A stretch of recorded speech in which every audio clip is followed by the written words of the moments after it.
네, 안녕하세요. 저는 튜닝포인트의 심리치료사 박소미라고 합니다. 저는 이제 조현병 당사자분들이랑 함께 심리치료를 주로 하고 있는 심리치료사입니다. 그래서 그분들과 함께 뭔가 미술이나 여러 가지 도구들을 활용해서 상담을 하고 있고요. 그리고 조기정신증이라고 불리는 조현병의 약간 초기 단계 같은 기간이 있어요. 그래서 거기에 있는 우리 청소년들과 청년들을 상담하는 일도 같이 병행하고 있습니다. 저희는 일단은 문화적 도구들을 많이 이용해서 상담을 하고 있어요. 그래서 이분들의 정서적인 부분을 터치할 수 있는 아까 얘기 드린 미술이라던가 책, 아니면 음악, 그리고 다양한 활동, 춤과 같은 활동을 통해서도 이분들 정서를 좀 만지는 치료 활동을 하고 있는데요. 일단 받기만 하는 사실 그런 치료가 아니라 좀 함께 해볼 수 있는 치료를 만들자라는 게 저희의 중요한 주제이기도 해서 뭔가 미술 전시회를 함께 연다거나 아니면 책을 만들어서 여러 군데 배포하기도 하고요. 그리고 뭔가 교구 같은 것을 만들고 저희가 직접 해보는 시범도 해보면서 다른 분들에게 저희가 어떻게 상담을 하는지 또 문화를 통해서 어떻게 치료를 받고 있는지를 같이 좀 공유하고 있습니다. 아무래도 조현병의 주된 증상 중에 하나가 정서적인 둔마감이라는 게 있어요. 정서적 둔마감은 이분들의 정서감이 점점 메말라지는 느낌을 주는 증상인데요. 쉽게 말하면 이전처럼 기쁨의 감정을 느낄 수가 없고 아프기 전처럼 슬픔의 감정도 느끼기가 어려워요. 점점 정서적으로 메말라지는 증상인데요. 그래서 이분들에게 문화예술이라는 도구로 이 정서감을 터치를 하는 게 되게 중요한 영역입니다. 그래서 이분들이 실제로 춤을 추거나 미술이라는 걸로 실제로 그림을 그려보거나 또 책의 인물에게 공감해 보기도 하고 또 그 책의 주인공이 돼서 글을 써보기도 하거든요. 그래서 그런 활동이 이분들의 정서감을 다시 깨우고 또 음성 증상인 이렇게 무공감, 또 정서적인 둔마감을 완화시키는데 큰 도움이 되죠. 그리고 무엇보다 이분들이 그런 활동을 직접 해보면서 이제는 자신감을 갖고 본인들이 예술가로서 삶을 다시 살아볼 수 있는 경험을 하고 있습니다. 사실 상담자로서 제가 조현병 청년들, 조현병 당사자분들을 만나게 된 건 정말 큰 행운이에요. 왜냐하면 제가 이분들에게 얻는 영감이나 아이디어도 정말 많고요. 그리고 삶에 대한 자세를 배웁니다.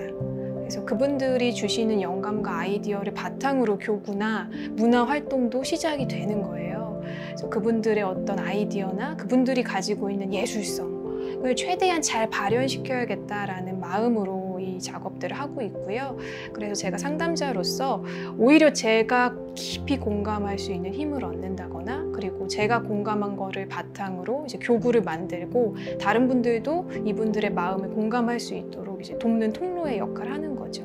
그래서 제가 상담자로서 일을 하면서 조현병 당사자분들뿐만 아니라 다른 분들을 이해하고 공감하는 데도 큰 도움을 받고 있고요. 그리고 그걸 바탕으로 교구나 전시회 또 다양한 문화예술 활동들을 계속 이어가고 있는 중입니다.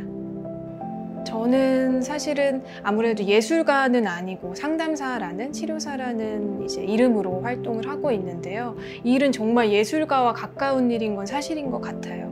왜냐하면 이분들의 예술성을 잘 발휘할 수 있도록 저도 뭔가 장을 마련해야 하고 또 저도 뭔가 교구라든지 미술 작품이라든지 이런 것들을 함께 만들기도 해야 되는 일이라서 충분히 예술가로서의 느낌도 나는 그런 직업인 것 같습니다. 제가 이거 하면서 사실 진짜 고민을 많이 해요. 어떤 거를 담아야 될까? 그러니까 이분들의 어떤 증상을 담을 때도 부정적인 부분도 긍정적인 부분도 분명히 있는데 어떤 부분을 특히 중심을 해서 담아내야 할지를 되게 많이 고민을 하고요. 그리고 무엇보다 이분들을 향한 편견이 너무 심하다 보니까 제가 이거를 어떻게 담아내서 이 사람들에게 아름답게 전달할 수 있을지가 가장 큰 고민이 됩니다. 그래서 굉장히 기도를 하면서 준비를 해야 되는 부분인 것 같아요. 그래서 이분들이 어떻게 받아들여질까? 그리고 내가 이분들을 만나고 참 많이 변화되고 또 많이 깨달았는데 그런 것들을 다른 사람들에게도 어떻게 전달할 수 있을까를 정말 많이 고민하는 것 같습니다. 그래서 오히려 콘텐츠를 만드는 과정보다 만들기 전의 고민들 그리고 어떤 것들을 담아내야 할지 그 선택하는 과정이 더 어려운 과정이었어요. 사실 제가 이분들을 많이 만나면서 어느새 5년이라는 시간이 흘렀더라고요. 그래서 이분들을 만나면서 느끼는 것들 중 하나가 정말 놀라운 오감의 섬세함을 가졌다. 그리고 너무너무 예술성이 풍부하다라는 인상을 정말 많이 받습니다. 그래서 그건 제가 볼 때 이분들의 아주 큰 강점이라는 생각이 들어요. 그리고 저도 따라갈 수 없는 창의성과 예술성이 분명히 있으신 분들이고요. 그래서 이분들이 너무 사회에서 마치 도깨비처럼 살인마처럼 비춰지는 모습이 너무도 안타까웠습니다. 그래서 이분들이 가진 그 누구도 흉내낼 수 없는 예술성과 또 그 섬세한 마음, 또 그 순수함을 세상에 보여주고 싶었던 게 첫 전시회를 열었던 계기였어요. 그리고 이분들의 그 놀라운 신앙심과 또 그거와 연결된 예술성이 제 마음을 되게 많이 변화시키고 위로를 줬거든요. 그래서 저는 이분들이 가지고 있는 그 뛰어난 강점이 저뿐만 아니라 다른 분들의 마음도 위로하고 또 만져줄 수 있는 파워풀한 힘이 있다고 생각을 합니다. 되게 중요한 질문인 것 같아요. 저도 종종 이런 질문을 받는데요. 사실 조현병의 급성기라면 조현병의 증상인 환청이나 환시, 뭔가가 보이거나 들리거나 아니면 자꾸만 그걸로 인해서 망상이 생기는 양성 증상, 너무 심하다면 스스로 자가 진단하기는 조금 어려울 수 있습니다. 그래서 오히려 주변인들이 알아차리고 병원을 보낸다거나 뭔가 예전과 달라졌다라는 걸 느끼고 어딘가를 권유하는 그런 사실 루트로 병원에 가게 되세요. 그래서 사실은 급성기 증상이 심할 때는 자가 검진은 조금 어렵고요. 다만 조기정신증이라는 기간이 있어요. 약간의 대인기피나 우울처럼 가볍게 시작되는 것이 이 조기정신증의 특징입니다. 사실은 이때는 조현병이라고 보지는 않고요. 가벼운 정신증 정도라고 생각을 해주시면 돼요. 그래서 이럴 때는 사실 자가 테스트 검진이 가능한 때인 거죠. 그래서 이때가 굉장히 중요한 골든타임이라고 불리기도 하고요. 이때를 잘 보시면 더 어려운 시기를 맞이하기 전에 예방할 수 있다는 큰 장점이 있습니다. 사실 저희 주변에 저 사람 조현병 아니야? 라는 이 질문이나 이 궁금증이 사실 굉장히 많습니다. 제가 학교를 다니면서도 강의를 하고 아이들을 만나는데요. 저 친구 조현병 같은데? 라고 하는 친구들의 이야기 들어보면 이제 몇 가지 증상들이 조금 있어요. 아까 이야기 드렸던 뭔가 망상. 이상한 망상을 가지고 있는 느낌이 든다거나 아니면 뭔가를 듣는 느낌.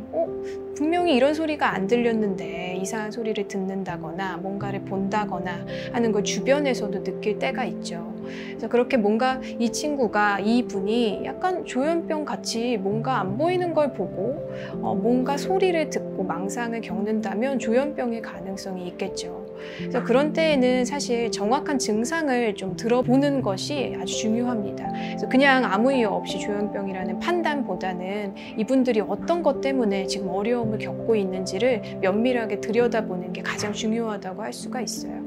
그리고 조현병은 일단 급성기 증상이 시작됐다면 약물 치료가 시급한 질환 중 하나입니다. 그렇기 때문에 그렇게 증상이 올라올 정도로 이제 많이 나타난 경우라면 약물 치료를 먼저 권해드리고 있는 편이에요. 조현병은 이제 양성 증상과 음성 증상으로 좀 구분이 될 수가 있어요. 양성 증상이라는 거는 이제 플러스라고 해서 뭔가 새로운 것들이 얻어지는 거예요. 예를 들면 들리지 않던 소리가 들리는 거, 환청이 되겠죠. 보이지 않는 게 보이는 거, 환시가 되겠죠. 그리고 전에 없었던 망상도 생기기 시작하는 거예요. 저 사람이 나를 미워하는 것 같은데, 날 해칠 것 같은데 라는 새로운 망상들이 붙는 것을 양성 증상이라고 합니다.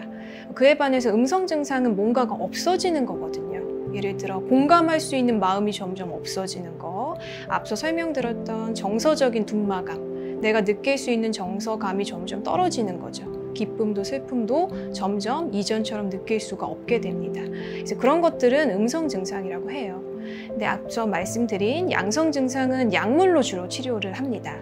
환청이나 환시, 망상 같은 경우는요, 약물을 드시게 되면 훨씬 더 좋아지세요. 그래서 양성 증상은 약물을 권해드리고 있고요. 그래서 아까 같은 경우에도 급성기 때는 양성 증상이 막 올라오는 시기거든요. 그때는 그래서 약물을 먼저 제안을 드리고요. 음성 증상 같은 경우는 약물을 먹는다고 나아지는 건 아니에요. 물론 조금 좋아질 수는 있겠지만 뭔가 무공감이라던가 무기력, 그리고 정서적인 둔마감이 약물을 먹어서 좋아지는 경우는 오히려 드물 때가 많습니다. 그래서 그거는 오히려 심리치료나 상담 그리고 사람들과의 관계가 필요해요. 그렇기 때문에 저도 이렇게 집단 상담이나 상담을 하고 있는 거겠죠. 그래서 약물과 이런 상담, 심리치료가 병행될 때 가장 큰 치료의 효과가 있습니다.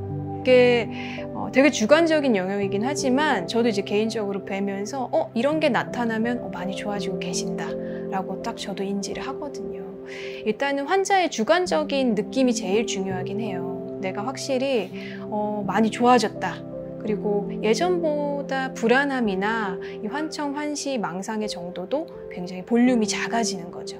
예전에는 환청이 엄청나게 크게 많은 소리로 들렸다면 이제 점점 줄어들고 그에 따라서 불안감이나 두려움도 점점 줄어든다면 약이 잘 들고 있구나. 지금 내가 좋아지고 있구나 라고 보시면 되고요. 그리고 아주 중요한 마음의 신호가 있어요. 바로 좋아하는 것을 찾는다는 겁니다.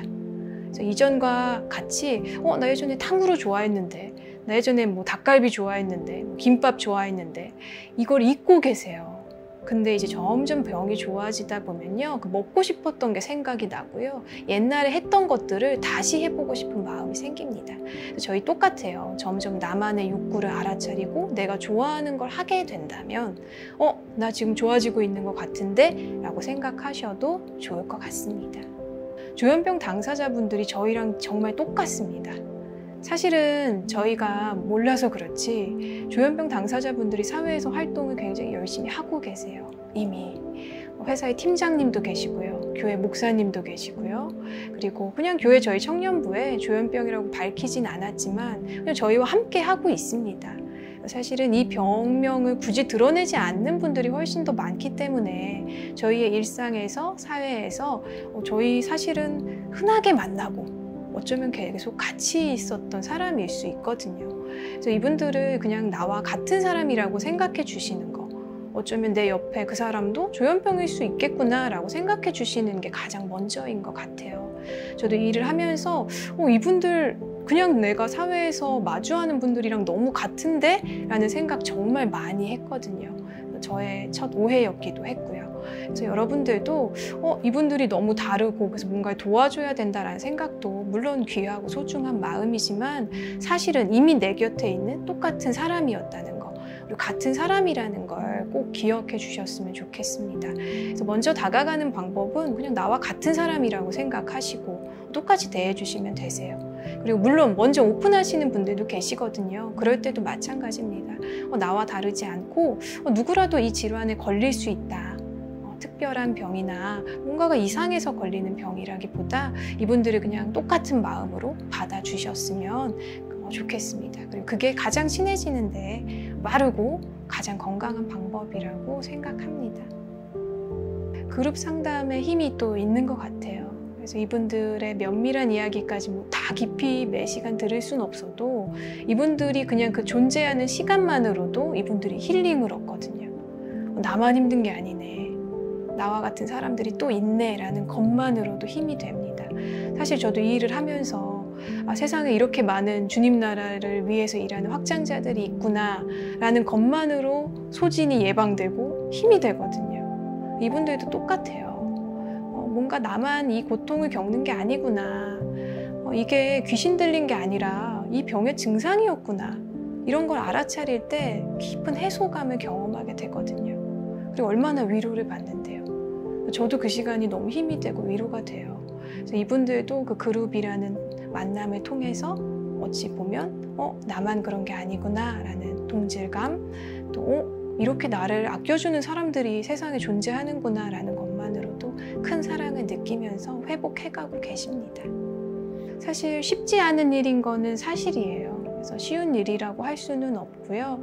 그렇지만 제가 이 일을 계속 할 수 있고 또 하고 싶은 이유는 제가 믿는 하나님이라는 분도 당연히 계시지만 이분들 때문인 것 같아요. 남들은 이분들을 되게 무섭게만 느끼고 멀리하고 싶은 존재로 생각하실지도 모르겠어요. 근데 저는 이분들을 가까이 하면서 제 삶이 바뀌었잖아요. 그리고 이분들을 통해서 제가 너무 많이 배우고 있기 때문에 저에게는 너무나도 큰 축복이라는 생각이 듭니다. 그래서 저는 이 일을 계속 할 수 있는 건 계속해서 이분들을 만나 뵈면서 그 안에 계신 예수님을 저도 뵙고 또 이분들 안에서 제가 너무 많이 배우고 성장하기 때문이에요. 사실 제가 이곳에서 계속 성장하고 배우지 않으면 저도 떠났겠죠. 제가 이 일을 하면서 이분들을 통해서 계속 나날이 성장하고 있고 또 귀한 가치들을 배워요. 이분들이 얼마나 순수하고 깨끗한지 세상 사람들은 모르거든요. 전 이분들을 천국에서 온 사람들이라고 부르는데 저는 이 세상에서 천국을 보여주는 사람들이라고 생각하고 확신을 하고 있어요. 그렇기 때문에 제가 이 땅에 살아가는 동안 천국이라는 소망을 품게 해주는 사람들이고요. 계속해서 하나님을 묵상하고 생각하고 바라보게 해주는 귀한 원동력들이에요. 그래서 제가 이 일을 하고 있는 이유는 어쩌면 하나님을 닮아가는데 그분들이 아주 귀한 통로가 되어주셔서 그리고 이 일을 하면서 제가 예수님을 그 안에서 계속 뵙게 되기 때문에 그리고 이 일을 하면서 제가 사람으로서 인격적으로도 너무 많은 성장과 성숙을 경험하고 있어서 이 일을 계속 하고 있고 또 계속 하고 싶습니다. 튜닝포인트의 주된 모토자 목표가 뭐냐면요. 상처 입은 치유자입니다. 그래서 이분들 참 상처 많이 받았고 상처 입은 자들이거든요. 근데 이분들이야말로 그래서 이 세상에서 눈물로 세상을 밝힐 수 있는 힘을 가진 분들이라고 저는 믿어요. 그래서 이분들을 아주 잘 조율하고 아름다운 만남을 통해서 저희가 회복된다면 이 세상에 둘도 없는 아주 독특하고 고유한 아름다운 소리를 낼 수 있는 분들이라고 저는 믿고 있거든요. 이미 저는 그 소리를 듣고 있는 중이고요. 그렇기 때문에 이분들이 이제 더 이상 상처 입은 자에서 끝나는 게 아니라 상처 입은 치유자가 돼서 이 세상을 밝히고 본인들의 아름다운 고유한 소리를 낼 수 있도록 돕는 거. 저는 그게 하나님 나라를 위한 가장 큰 저희의 확장이라고 생각을 합니다. 네, 제가 이제 PK라고 흔히 이렇게 불리는 개척교회 목사님 딸이거든요. 근데 아버님이 처음부터 제가 태어나면서부터 목회를 하신 게 아니라 중간에 회사를 그만두시고 목회를 하게 되셨어요. 그러다 보니까 아무래도 집안에서 어머니만 저희 생계를 유지할 수 있는 형편이 돼가지고 되게 어려운 시절이 있었거든요. 그래서 저희가 막 뭐 이렇게 빚으로 어머님도 힘들게 일을 하시고 저도 그런 걸 보고 자라면서 아 진짜 이 생계라는 게 이렇게 중요하구나, 돈이 중요하구나라는 걸 제가 많이 이렇게 내재화시켰던 것 같아요. 제 마음속에 새기게 됐던 것 같아요. 그래서 누구보다도 돈도 잘 벌고 싶고 뭔가 내 이름으로 된 집도 있었으면 좋겠고 그런 여러 가지 바람들이 있어서 누구보다 잘 되기를 바랬던 이름이었는데 이제 그게 어떻게 보면 변화를 맞이한 거죠. 이분들을 통해서. 그리고 무엇보다 제가 이룸에서 예이룸이 되기까지 정말 많은 실패가 있었어요. 하나님이 뭔가 내가 원하고 바라고 이렇게 모아놨던 알맹이들을 다 이렇게 부수는 작업을 하시더라고요. 다 실패하게 하시고 오히려 이렇게 내려놓게 하시고 그리고 15살 때 하나님께 받았던 소명도 꿈의 장례식이라고 제가 부르는데 이렇게 내려놓게 하셨던 것 같아요. 그래서 오히려 내가 몰랐던 나의 욕심을 보게 하셔서 그 꿈을 내려놓고 이제 새로운 꿈을 다시 꾸게 하신 거죠. 근데 이제 그 꿈은 내 꿈을 이루는 이루미의 꿈이 아니라 예수님의 꿈과 예수님이 흥하기를 원하는 이들의 꿈을 이뤄주는 예이룸으로 바뀌게 된 겁니다. 사실은 제가 할 수 없는 것 같아요. 그거는 저는 욕심도 많고 하고 싶은 것도 많고 그런 사람이었기 때문에 여전히 그 마음이 제 안에는 있고요. 늘 하나님이 이분들과 함께하는 시간들을 통해서 그리고 하나님을 통해서 그거를 계속 다루세요. 평생의 과정이지 않을까 싶긴 한데 그러면서 예이룸이 돼가고 있는 중입니다. 네, 저희 집단에 오셔서 막 발작이 일어난 적이 있었어요. 집단 상담 중에 막 발작이 일어나고 환청환시가 들려서 막 그걸 따라하기도 하고 그리고 막 소리를 치기도 하시고 불안하면 어쩔 줄 몰라 하는 경우가 있었는데요. 생각보다 자주 있었어요. 근데 이제 그런 경우에 다행히 보호자분이 동행을 하셨어요. 왜냐하면 조현병 증상이 아무리 그래도 갑자기 나타나기보다는 약간 1주, 2주 전부터 조현병 증상이 너무 갑자기 심해진다거나 컨디션이 안 좋아지는 부분이 있어서 마침 부모님이 동행을 하셨었고, 그래서 딱 그런 증상이 있으면 제가 이분들을 일단은 안정화시켜야 돼요. 편안한 공간에다 모시고요. 마음이 안정될 수 있도록 물이랑 약을 드려요. 약을 제가 막 드리는 게 아니라 그분들 약 꼭 가져오라고 제가 얘기 드리거든요. 본인들 약을 가져오세요. 그럼 약봉투랑 약이랑 해서 제가 이렇게 꺼내드리면 그분들이 그거 탁 복용하세요. 그럼 딱 그거 복용하면 일단 마음이 안정돼요. 일단 조용하다. 일단은 물을 먹었고, 그리고 약도 먹었네. 그래서 마음이 조금 한결 좋아지십니다. 그리고 제가 이렇게 토닥토닥 해드리기도 하고요. 보호자분이랑 같이 오면 보호자분이 같이 해주시기도 하고. 그러면 이제 안정화가 딱 돼요. 근데 보통은 그렇게 발작이 있으면 이제 집에 가고 싶어 하실 것 같잖아요. 저라도 제가 지금 만약에 발작을 하면 집에 가고 싶을 것 같은데, 이분들은 너무 이제 대견하기도 하고 너무 마음이 아프기도 한 부분인데, 그게 발작이 끝나고도 집에 안 가세요. 그래서 제가 집에 가는 거 괜찮지 않으세요 하셔도 집에 안 가고 끝까지 집단 상담 앉아서 참여하고 가세요. 그러니까 그만큼 이 집단 상담이 그분들께는 되게 소중한 거죠. 엄청 멀리서 오시는 분도 계시고, 뭐 경북에서 오신 분도 계시고, 경기에서 오신 분도 계시고, 서울 저 멀리에서 오신 분도 계신데요. 그분들 토요일만 기다리세요. 그래서 그분들이 그렇게 기다리던 상담 날인데 발작을 하고 나서도 집단 상담에 참여해서 끝까지 하고 가시는 거죠. 그래서 제가 그거 보면서 더 열심히 준비해야겠다, 더 열심히 기도해야겠다, 그리고 참 귀한 것들을 많이 드릴 수 있었으면 좋겠다라는 생각하게 돼요. 그래서 그런 분들이 계셔서 또 저희의 집단이 아직까지 유지가 되고 있지 않나 싶습니다. 이런 이해가 되게 중요한 게요. 이분들이 아무 때나 그냥 하는 거가 아니에요, 사실은. 대부분의 경우에 나름대로 타당한 이유가 있어요. 그래서 그걸 들어보면 이분들을 이해하게 되거든요. 내가 환청으로 누군가가 자꾸 나를 이름을 뒤에서 불러. 그래서 자꾸 뒤를 쳐다보게 돼. 근데 이게 다른 사람들이 보면 왜 쟤는 자꾸 뒤를 봐? 무섭게. 이게 되는데, 사실 이분들한테는 실제 환청이 자꾸 내 이름을 뒤에서 부르니까 누가 저희 부르면 이렇게 딱 돌아보잖아요. 똑같은 거예요. 이분들에겐 실제이기 때문에 충분히 계속 뒤돌아볼 수 있겠구나를 이해하는 게 사실 되게 중요하고 필요한 거예요. 조현병이 막 엄청 희한한 거를 경험한다라고 생각하시는데, 그렇긴 하지만요. 사실은 누구라도 그 당사자가 된다면 그럴 법한 행동을 할 수밖에 없을 것 같아요. 진짜 실제로 날 좋아한다는 소리가 계속해서 들리고 그 사람이 환시로 찾아오는 것처럼 보이는데 사실 안 믿을 이유도 없죠. 사실 저는 충분히 이해가 되는 부분도 많아서 이분들을 공감할 때도 그런 것들을 많이 좀 사용을 합니다. 어떤 상황이었는지, 어떤 환청을 듣는지, 어떻게 들렸는지를 들어보면 그렇구나. 이게 실제였으면 진짜 충분히 그렇게 느낄 수 있었겠다라고 공감해드리죠. 이런 공감과 지지가 그분들을 심리치료하는데 가장 중요한 요인이에요. 좀 지지체계가 갖춰지니까 저랑 친밀한 관계를 형성하게 되면 제 말에 신뢰감이 생겨요. 그러다 보면 선생님 말대로 녹음해봤는데 진짜 안 됐어요. 한 번 더 해볼게요. 저희 엄마한테도 물어볼게요. 선생님 혹시 지금 들리는 이 소리 들려요? 근데 전 안 들린다고 하거든요. 그럼 진짜 내가 환청인가? 이렇게 의심을 점점 갖게 되는 거죠. 의구심을.